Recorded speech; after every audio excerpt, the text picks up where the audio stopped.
Kebetulan gue baru aja ngelarin S2 gue. Gue S1 di jurusan Sastra Cina di UI. S2-nya nyebrang ke manajemen, tepatnya penjurusannya startup di Prasmul. Jawabannya, kuliah penting. Tapi kalau ditanya apakah wajib? Jawabannya nggak wajib. Kalau nggak wajib, rugi dong bayar kuliah mahal-mahal. Jawabannya nggak rugi. That's. Gue jelaskan dari sudut pandang gue. Kuliah itu ada dua gunanya. Yang pertama tentu jelas mempelajari ilmu sesuai jurusan lo. Kalau jurusan teknik sipil, ya tentu belajar tentang paling banyaknya soal bangunan. Kalau kayak gue, sastra Cina, ya tentu belajar tentang bahasa Cina, mostly. Kalau ekonomi tentu ya belajar ilmu ekonomi. But menurut gue, ilmu di kuliah itu nggak penting kecuali emang lo kerja sesuai jurusan lo. Karena banyak orang yang kerja melenceng dari jurusan kuliahnya. Lulusan ekonomi, kerja jadi YouTuber, ya melenceng. Misalnya, selain ilmu, ada satu lagi yang lebih penting yang kita pelajari saat sekolah atau kuliah. Inilah yang bakal nentuin kita sukses apa enggaknya, yaitu belajar untuk mengembangkan pola pikir. Pola pikir orang yang sekolah sama yang enggak mostly berbeda. Mostly ya. Kalau ngobrol sama lulusan SMA, tentu beda rasanya kalau ngobrol sama yang lulusan S3. Bukan ngomongin beda wawasannya doang, tapi yang lebih kelihatan adalah pola berpikir dia. Contoh gini, kalau nanya misal sama orang yang lulusan SD, misal, bro menurut lo apa instrumen investasi yang terbaik? Kemungkinan jawaban dia ya flat aja. Kalau nggak emas ya properti, yang returnnya gitu-gitu aja. Kalau nanya sama lulusan S1, kemungkinan jawabannya beda. Bro menurut lo instrumen investasi apa yang terbaik? Saham bro, udah beda cuy. Dan emang bener, saham jauh lebih menarik dibanding emas-emasan. Returnnya benar-benar mantul, tentu dengan resiko yang juga lebih besar. Karena saham itu ibaratnya uang kerja buat kita. Ya that's why return lebih besar. Kalau rumah sih mau disewain juga susah sebenarnya.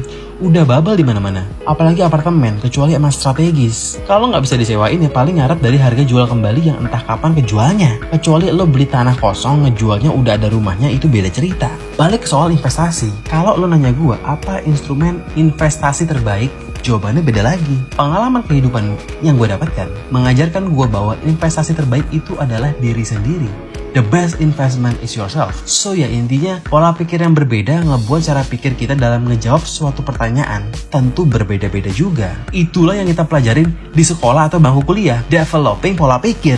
Kenapa bisa gitu? Karena di sekolah kita dipaksa baca buku.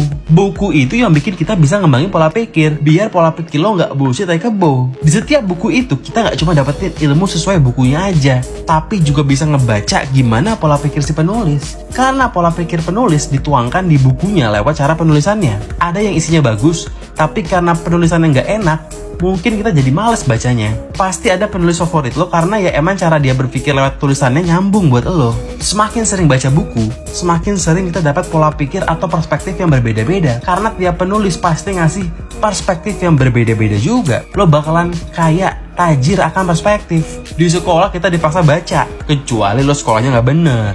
Nah jadi emang sekolah itu nggak rugi. Gue bayar S2 ratusan JT nggak rugi sama sekali. Udah balik modal lewat Gamal men. Tapi kalau ditanya wajib gak sekolah? Nggak wajib dengan syarat lo sering baca buku sendiri. Lulusan SD kalau sering banget baca buku, ngobrol sama lulusan S1 yang nggak pernah baca buku ya pasti enakan ngobrol sama yang lulusan SD tadi. Lebih unik pola pikirnya pasti. Nggak kayak kebo yang dicocok hidungnya. Baca buku beneran ya, bukan baca summary buku kayak Blinkist. Itu sih cuma dapat poin-poinnya doang. Dan seminggu juga lupa. Yang dicari di buku itu nggak cuma poin-poinnya aja, tapi juga cara si penulis nuangin kata-katanya lebih penting. Kalau nggak sanggup baca buku, boleh dicoba dulu nonton YouTube yang bermanfaat, macam Cold Fusion, Polymeter, When Overproduction, dan lainnya. Banyak banget, kagak muat. Intinya mirip-mirip sama mereka lah kalau favorit gue. Selain ngasih ilmu, juga penyajian mereka berbeda-beda. Jadi ngasih perspektif juga buat gue. Makin banyak belajar, makin bikin lo kaya. Pasti. Belum tentu kaya uangnya, tapi kaya perspektifnya. Orang miskin itu rata-rata karena nggak terdidik. Perspektifnya sempit. Karena miskin perspektif, yang dipikirin cuma hari ke hari aja yang penting bisa makan. Nggak mikirin urusan masa depan. Karena emang nggak mampu untuk berpikir ke arah sana. Gue nggak ngatain orang miskin. Nggak usah triggered. Ini kenyataan, ini tanggung jawabnya pemerintah. Mana program wajib belajar 12 tahun? Masih banyak yang kagak sekolah. Gua udah ngelakuin bagian gue yaitu bayar pajak. Tugasnya pemerintah nyalurin itu ke warga miskin. Ya begitulah memang negara kita. Padahal di UUD 45 aja disematkan jelas. Fakir miskin dan anak terlantar dipelihara oleh negara. Dikasih hak-haknya. Bukan cuma hak makan nasi doang, tapi hak belajar juga. Buat orang-orang yang ngasih pendidikan informal ke orang-orang gak mampu, gua sangat salut. Nggak penting ijazahnya. Yang penting pola pikirnya kebangun. Kalau terlalu banyak orang nggak terdidik, bahaya buat kita semua. Kejahatan makin banyak karena yang nggak bisa mikir mau ngapain lagi selain kriminal misalnya. Semakin sering belajar, semakin tahu bahwa kehidupan itu luas, nggak cuma soal makan doang. Nggak cuma soal passive income mau punya kos-kosan doang kayak kaum boomer. Kalau pemikiran gua, ngapain punya kos-kosan penghasilan 20 juta sebulan, 10 tahun cuma dapat 2,4 miliar. Mending usaha mati-matian sejak dini. Dapetin 2,4 M sebulan or setahun bukan hayalan. Lagi-lagi tergantung wawasan.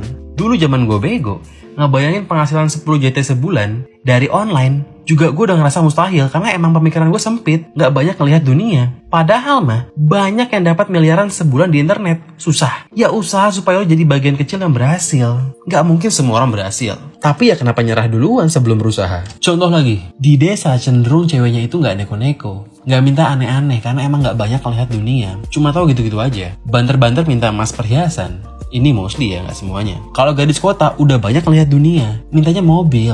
Misal, kalau gadis kota yang sering keluar negeri, lebih aneh lagi. Mintanya tas Hermes yang lebih mahal daripada mobil.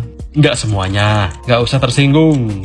Wawasan bisa dari buku, dari pengalaman hidup, dari apa yang kita lihat di sekitar. Makin luas, makin banyak inspirasi. Contoh, gak mungkin lo punya ide bikin coffee shop kalau lo misalnya gak pernah ke Starbucks. Itu kan wawasan juga. Itu kenapa kebanyakan ide startup di Indonesia itu adopsi dari startup yang ada di luar negeri. Karena wawasan, inspirasi. Belajar gak harus selalu pakai uang. Yang lebih dibutuhin adalah niat. Semua serba gratis zaman sekarang. Ada YouTube, ada ebook. Cuma butuh HP aja yang sebenarnya udah hampir semua orang di kota besar punya HP dan internet. Miskin itu bukan miskin harta yang paling serem, tapi miskin wawasan. Lo cek ke TikTok, banyak orang-orang miskin yang wawasannya rendah nganggep punya iPhone itu tanda kekayaan. Hai, HP gue iPhone.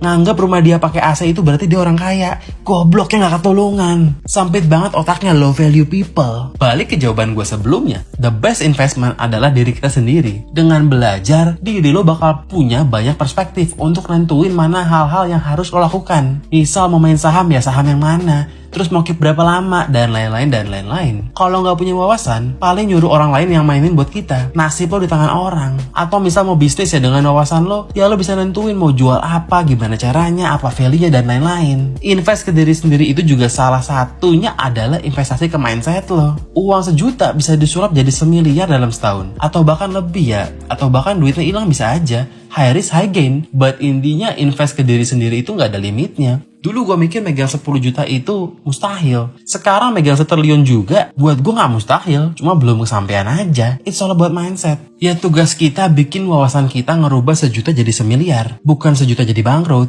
Selain wawasan, salah satu yang bisa lo invest adalah berinvestasi kepada kepercayaan diri lo. Dengan lebih pede pasti lo perform dengan lebih baik. Ingat kan teori feel good? Nah, salah satu yang bikin pede, kalau buat cowok versi gue adalah punya brewok. Punya brewok itu bikin gue lebih ngerasa punya taring. Brewok itu ibaratnya make up, tapi make upnya permanen, ciamik. Nah, buat yang gak punya brewok sebenarnya gak usah ngedrop, karena Mr. Brewok bisa bikin lo brewokan meskipun gak punya gen. Udah banyak yang nyobain sejak 2015 dan yep, kalau lo kepoin Instagramnya pasti lo sadar. Ngeliatin before after orang-orang, punya brewok emang bikin lo lebih bertaring. Cobain pakai tandem buat pemula dan dapetin diskon 20% untuk 200 orang pertama yang menggunakan kode #bullshitTaekebo. Thank you for watching and I see you in the next videos. Adios.